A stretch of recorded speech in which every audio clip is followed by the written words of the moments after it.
Halo sahabat, jumpa lagi di Avi Insight dengan saya Mona. Kali ini topik pembahasan kita adalah tentang self-sabotage, sabotase diri. Sahabat, topik ini kita akan bahas dalam 4 bagian seperti biasa ya. Apa itu self-sabotage, terus mengapa sih kita kadang-kadang suka lakukan self-sabotage atau sabotase diri, bentuk-bentuk self-sabotage itu apa aja, dan kiat atasi self-sabotage. Kita akan mulai dengan yang pertama. Sebetulnya apa sih yang dimaksud perilaku sabotase diri? Perilaku sabotase diri itu adalah perilaku yang menimbulkan masalah dalam kehidupan sehari-hari kita dan mengganggu pencapaian tujuan jangka panjang. Jadi kalau misalnya lu udah tahu tujuan lu hidup apa, tujuan jangka panjang lu apa yang paling bagus buat lo.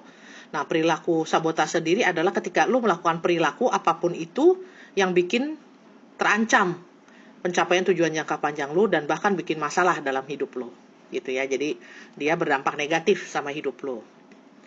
Nah, pertanyaannya itu kan, kenapa sih orang lakukan sabotase diri? Udah tahu bahwa dampaknya buruk, tadi kita udah bahas ya, dampaknya buruk. Lalu kenapa dilakukan kalau tahu bahwa dampaknya buruk untuk jangka panjang, tujuan jangka panjang maupun untuk kehidupan kita saat ini? Nah, itu ada namanya Hendrickson, guys, tahun 2017 dia bikin artikel ya. Nanti lu bisa baca juga di Psychology Today, nanti lu cari Hendrickson 2017, mengapa sabotase diri ya, self-sabotage. Itu ada 3, kurang lebih ada 3 kenapa kita kerap menyabotase diri kita gitu ya. Kadang-kadang mungkin lu gak sadar, tapi kadang-kadang juga lu sadar, iya ya, kenapa sih gue pengennya begini tapi kok yang dilakukan beda gitu ya. Nah, itu ada 3. Yang pertama, kita punya rasa keberhargaan diri rendah. Yang kedua, kita berusaha sebetulnya untuk taking control, untuk dapetin kontrol. Yang ketiga, kita cari kambing hitam. Kita bahas satu-satu ya guys. Pertama, tentang rasa keberhargaan diri yang rendah. Kalau kita entah disadari atau tidak, tapi merasa bahwa diri kita sendiri itu nggak pantas untuk dapat kesuksesan kah, kebahagiaan kah, hal-hal berharga kah. Misalnya ya, lu tuh punya pacar guys ya, yang oke banget lah, perfect banget dia buat lu gitu ya.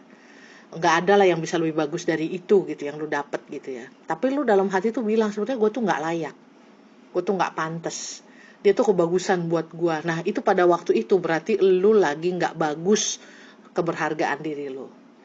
Nah, keberhargaan diri ini bisa nggak bagus gimana guys? Ada yang sifatnya emang lu begitu gitu ya, maksudnya bukan emang lu begitu ya, tapi maksudnya jangka panjang lu memang negatif dalam memandang diri lu gitu ya, dan ini kebanyakan tidak disadari, dan itu dibawa dari pengalaman masa kecil kebanyakan ya guys. Tapi ada juga yang sebetulnya lu tadinya baik-baik aja, keberhargaan diri lu cukup, percaya diri lu cukup, rasa cinta lu terhadap diri lu cukup, tapi ada satu kondisi di mana lu lagi low rasa keberhargaan dirinya. Bisa aja karena sesuatu hal, misalnya lu habis mengalami kegagalan bertubi-tubi, tadinya lu pede pun bisa jadi nggak pede, atau lu habis kehilangan orang yang berharga buat lu, yang selama ini dia tuh support banget buat lu gitu ya.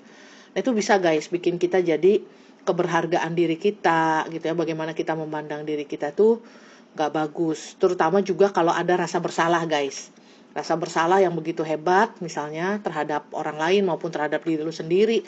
Kenapa lu lakukan bla bla bla gitu ya, itu bisa bikin rasa berharga diri lu rendah, dan itu adalah salah satu penyebab kenapa lu menyabotase diri lu, karena lu sendiri merasa gak layak dapetin kesuksesan atau kebahagiaan. Jadi upaya-upaya yang lu lakukan, lu hack sendiri karena udahlah, gue tuh nggak layak dapet ini. Lu nggak mau berjuangin gitu karena lu rasa lu nggak layak. Yang kedua guys ya, mengapa self-sabotage? Itu sebetulnya kita tuh berusaha untuk ngambil kontrol, mendapat kendali ya, kontrol itu kendali. Jadi meski secaranya negatif, daripada tidak berdaya. Contohnya nih guys, jadi daripada lu kayak nggak berdaya banget gitu ya, nggak tahu, nggak punya kontrol apa-apa, lu putuskan misalnya, padahal lu nggak mau nih ya guys, tapi lu putusin pacar lo misalnya ya, padahal lu tahu di masa depan orang yang selama ini lu udah sayang, yang juga menyayangi lu, dia pengertiannya udah kurang apa lagi gitu, tapi ada orang yang bolak-balik kenapa ya gue tuh suka mutusin pasangan gue kalau udah mulai serius gitu ya. Nah, karena lu takut diputusin, karena kalau takut diputusin tuh lu kadang-kadang kan berarti nggak punya kontrol, nggak berdaya gitu ya. Mendingan lu putusin duluan. Lu takut dimarahin, mendingan lu marah duluan. Lu takut ditegur, mending lu tegur duluan. Lu takut ditolak orang, mendingan lu tolak duluan. Itu sebetulnya usaha untuk kita untuk tidak merasa tidak berdaya, supaya lu tuh sebetulnya punya kontrol, guys. Tapi itu betul-betul ngerusak, guys. Dan itu sabotase diri. Salah satu sebab sabotase diri adalah sebetulnya kita tuh berusaha. Daripada saya yang jadi korban, tidak berdaya apa-apa, saya akan ambil sikap. Kalau kita rasa dia menjauh segala macam, toto kita yang bilang bahwa gue yang nggak mau sama lu, gitu ya. Gue nggak suka sama lu, gue yang putusin lu. Padahal sebetulnya enggak, guys, gitu ya. Itu adalah cara kita menyabotase diri kita. Walaupun upayanya untuk ambil kontrol, tapi itu ngerusak, guys. Yang ketiga, mengapa sabotase diri? Kita tuh cari kambing hitam, guys. Menemukan kambing hitam untuk semua kegagalan kita itu perlu. Ya, contoh, guys. Misalnya, gue ulangan atau ujian gue nggak belajar. Nilai gue pasti jelek ya, guys. Maksudnya, ya kemungkinan besar nilai gue jelek, ya. Nah, untuk kemungkinan kegagalan nilai gue jelek, gue akan bilang, ya nilai gue jelek bukan karena gue bodoh atau apa, tapi karena gue nggak belajar aja, gitu.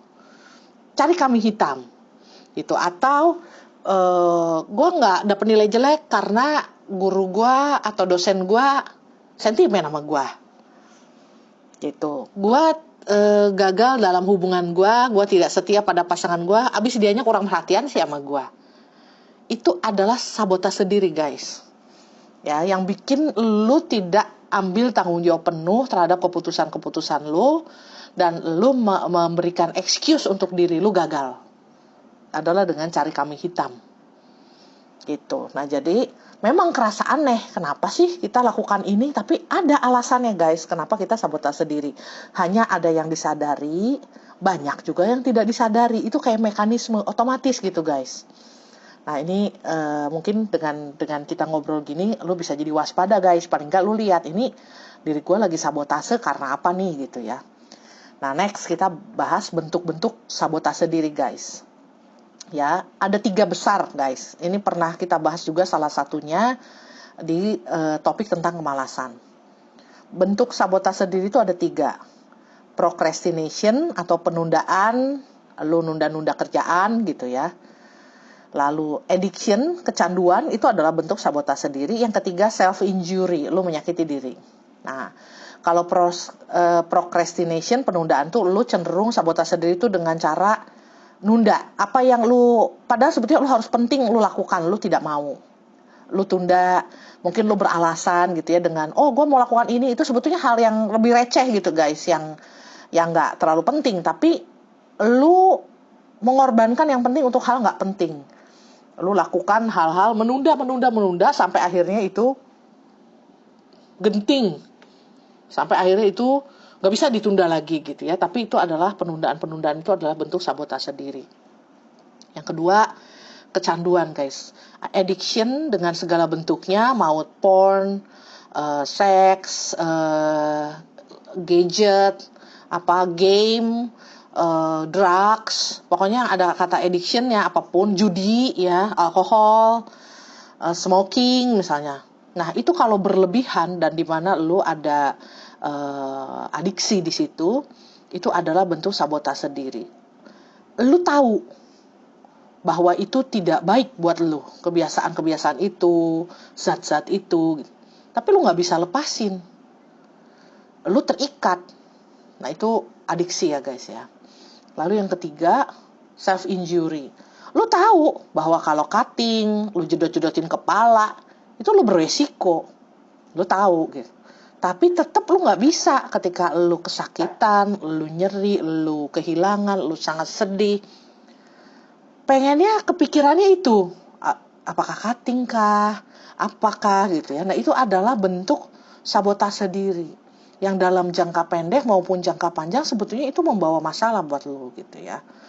Nah, sekarang, guys, dengan bahayanya sabotase diri baik dalam jangka pendek, jangka panjang, apa sih sebetulnya yang bisa kita lakukan untuk mengatasi supaya kita nggak sabotase diri gitu. Itu ada 3 guys, tapi masing-masing 3 ini lu perlu dalamin gitu ya guys ya. Karena gue percaya lu punya kebijaksanaan yang cukup untuk menolong diri lu sendiri dan keterbukaan untuk melihat aneka alternatif solusi supaya hidup lu menjadi lebih baik dan tujuan-tujuan jangka panjang yang mulia untuk hidup lu tuh tercapai guys. Nah ini yang pertama, kiat atasinya dengan self awareness. Ini udah nggak ada cara lain guys. Segala sesuatu memang akhirnya ujung-ujungnya semuanya self awareness guys. Kalau untuk masalah-masalah psikologis itu ujung-ujungnya self awareness. Lu harus peka terhadap apa yang lu pikirin dan lu yakini, kayak belief lu lah guys ya. Dan apa yang lu rasakan, emosi-emosi lu, dan lu bisa meregulasi itu dengan baik. Kalau lu lagi marah, lu harus apa? Kalau lu lagi sedih, lu harus apa gitu ya? Yang tidak merugikan diri lu sendiri maupun orang lain.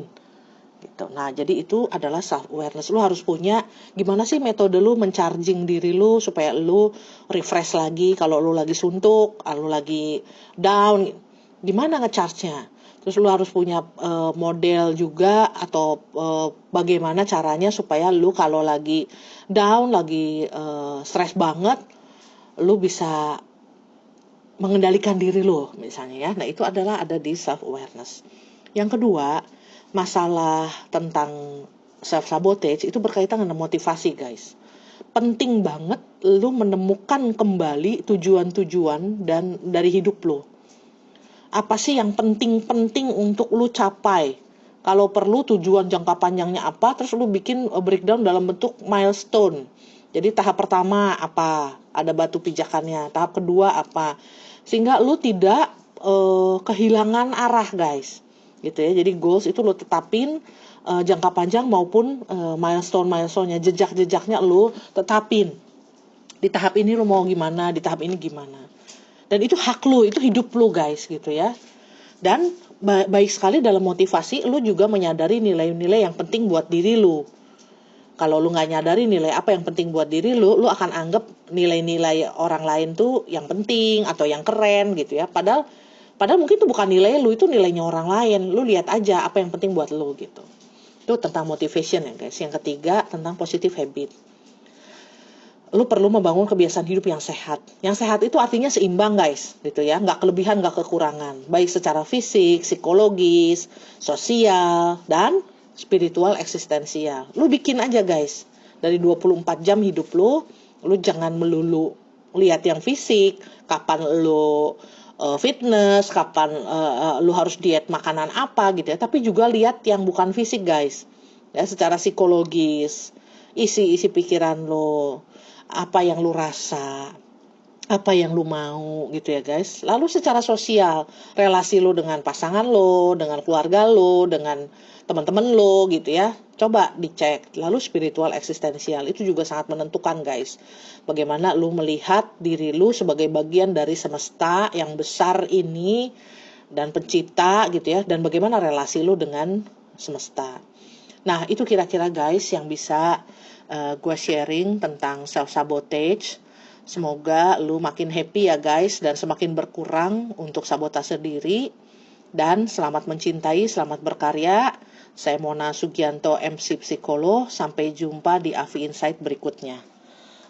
Bye-bye.